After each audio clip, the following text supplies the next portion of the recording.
Hello and welcome to another episode of Math with Miss Bertrand.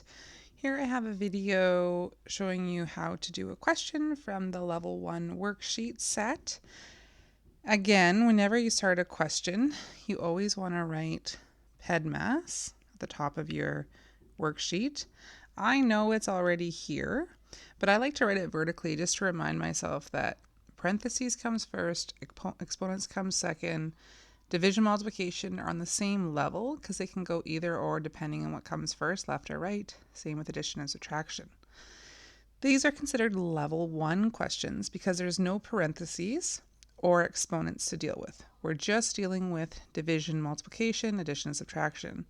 And these ones usually have 3 to 4 steps.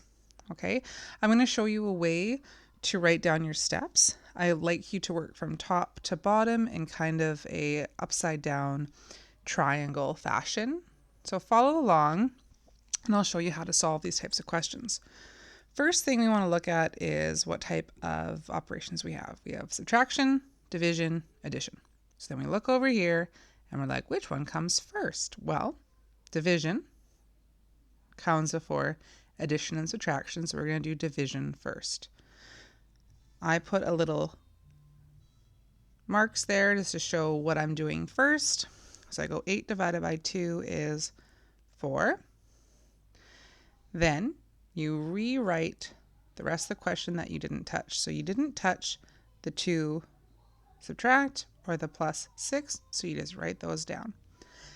Now you have subtraction and addition, and you're just going to solve those going from left to right across the equation. So we're going to start with 2 minus 4. Now we discussed this quite a bit in class, but a common error, our students are going 4 minus 2. They're just switching the numbers around. You cannot go 4 minus 2. You have to go 2 minus 4. So if you're not familiar with integers, adding and subtracting, maybe bust out a calculator at this point, but if you had $2 and you spend $4, you'd be negative 2 in the whole. So we can't just go 4 minus 2 is 2. We have to go 2 minus 4. That's a very, very common error. Then we're going to go negative 2 plus 6. And again, we kind of showed you guys on a number line how this would work. And if this was on a number line and you started at negative 2 and you added 6, 1, 2, 3, 4, 5, 6, you would be at positive 4.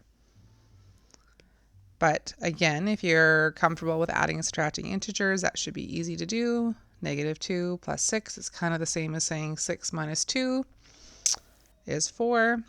But anyways, that's how you do a question like this. Again, just to review, you look at order of operations, which comes first. It's 8 divided by 2 because division is first, which is 4. Then you go from left to right. Like it looks like, oh, 4 plus 6, that's easy, that's 10. But that's not the answer. You have to go 2 minus 4, which is negative 2, plus 6 is 4.